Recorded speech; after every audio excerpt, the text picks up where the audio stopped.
So I've reviewed a few budget phones the last few weeks. So this is just going to be a quick roundup of my favourite out of the ones that I've done. So is it going to be this one, the Realme 7, the Xiaomi Redmi Note 9, the Motorola Moto G9 Plus, my final one, the Oppo A72.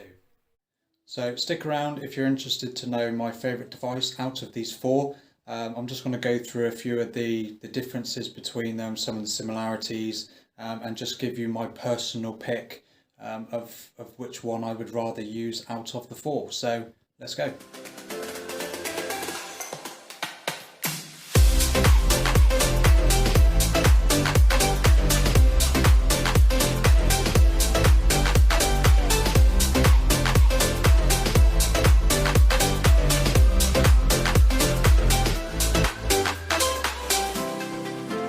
Okay, so here we have these four really good budget phones. I've also done separate reviews on these as well, so check that out on my channel too.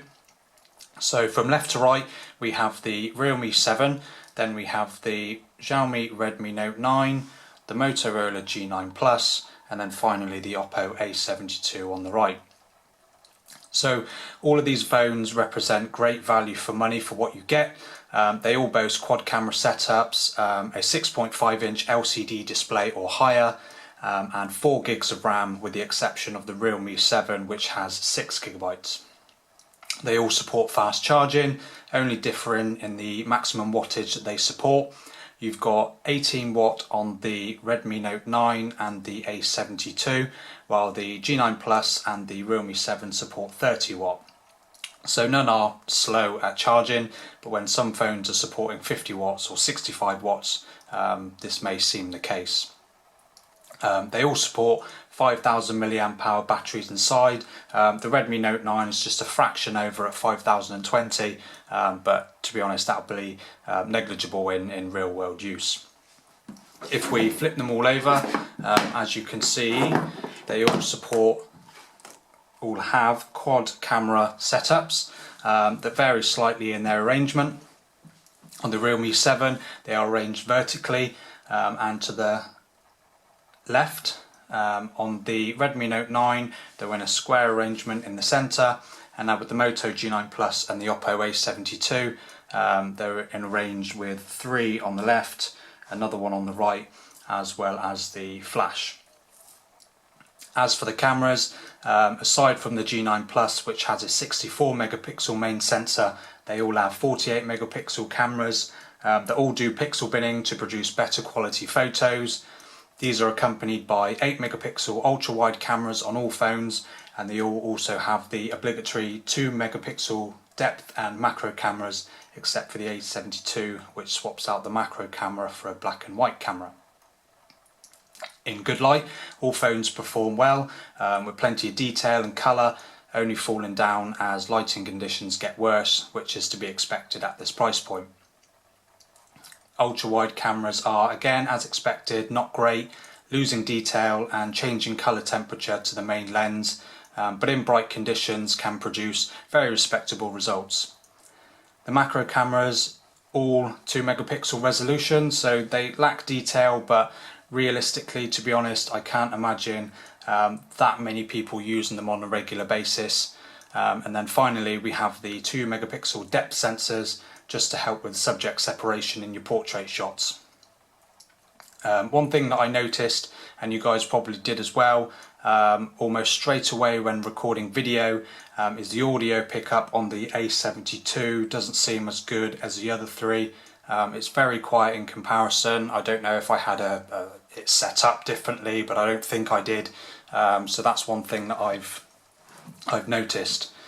All phones sport a punch hole selfie camera in the top left corner of the screen at 16 megapixels, with the exception of the Redmi Note 9, which has a 13 megapixel sensor.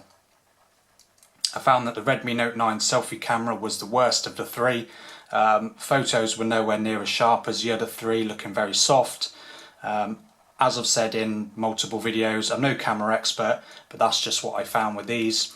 I'll post pictures from all phones at the end so you can compare and see for yourself which you prefer.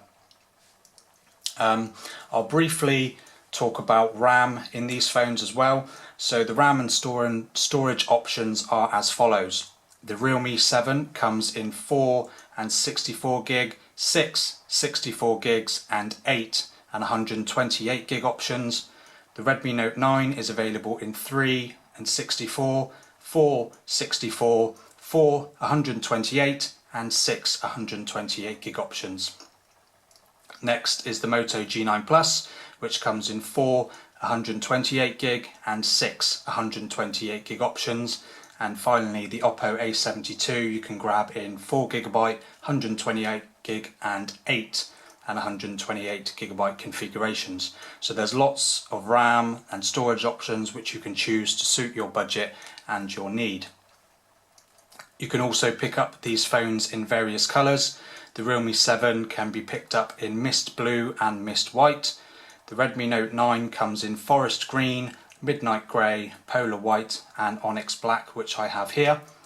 The Moto G9 Plus is available in indigo blue and rose gold.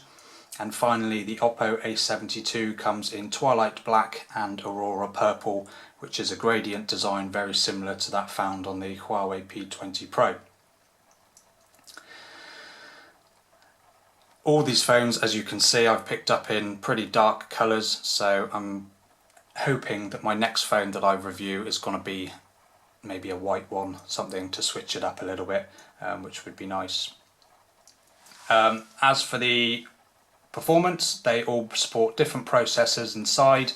Again, from left to right, the Realme 7 has the 12nm MediaTek Helio G95. The Redmi Note 9 has the 12nm MediaTek Helio G80. The Moto G9 Plus has the 8nm Qualcomm Snapdragon 730, and the Oppo A72 has the 11nm Snapdragon 665. So the Moto G9 Plus wins in the performance department if you go by Geekbench scores, but if you go by Antutu benchmarks, the G95 in the Realme 7 is at the top. I'd imagine it's probably because the G95 has been tweaked a little bit to increase performance whilst gaming, but I could be wrong. So if we look, flip them back over. As we look at the screens, as I said before, they all support 6.5-inch screens with the exception of the, God, I'm messing that up, aren't I? The Moto G9 Plus, which has a massive 6.8-inch screen. They all look really nice, my favourite being the Moto G9 Plus. For some reason just looks clearer than the others, despite having a slightly lower pixel density of 386. My least favourite is probably the Redmi Note 9. I found this to be a little bit dull, especially when looking at my Baymax wallpaper. If I can just bring that up there we go. It just looks a lot duller even with the brightness cranked up. I don't know if that's again just my eyes, but that's what I noticed between the four.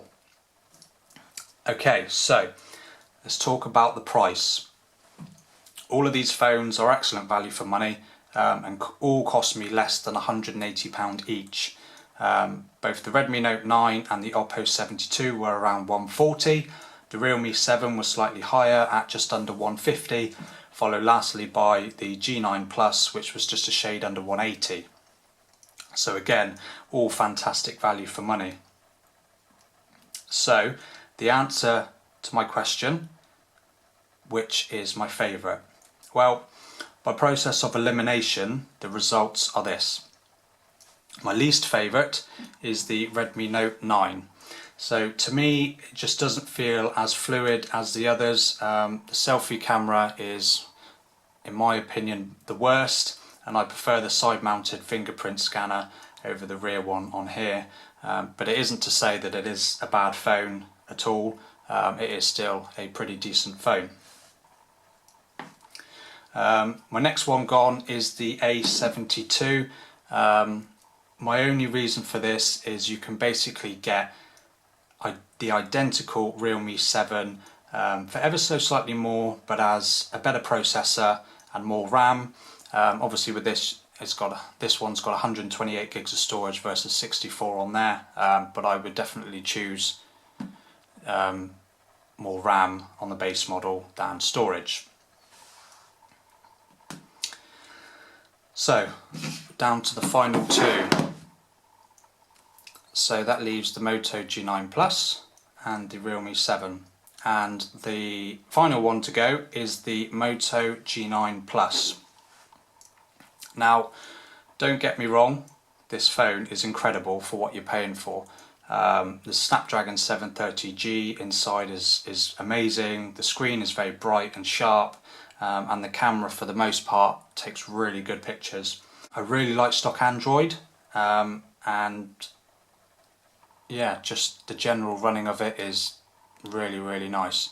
But what it comes down to for me is just the size of the phone. I like big phones, but I haven't got the biggest hands in the world, so a phone with a 6.8 inch screen is just a little bit too big for me to use one-handed. So unfortunately that's why I'm putting the Realme Moto G9 Plus to the side.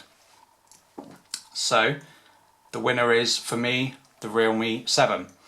This phone is just amazing. It was actually the first one of the four that I bought, and it's just my favourite. I mean, it's got good cameras, really nice sharp display, great battery life, it's not too big for my hands, and to be honest, it's probably got my favourite colour design of the two, with the kind of two-tone design there. It doesn't pick up huge amounts of fingerprints because of kind of the matte finish on the back, whereas the other three are more glossy. So yeah, Realme 7 definitely. So that's it. My top pick of these four phones, the Realme 7. Thank you for watching. I hope you enjoyed this video, and if you'd like to see more, please hit the subscribe button and tap the bell icon so you're notified whenever I post a new video. And thanks again. Stay safe.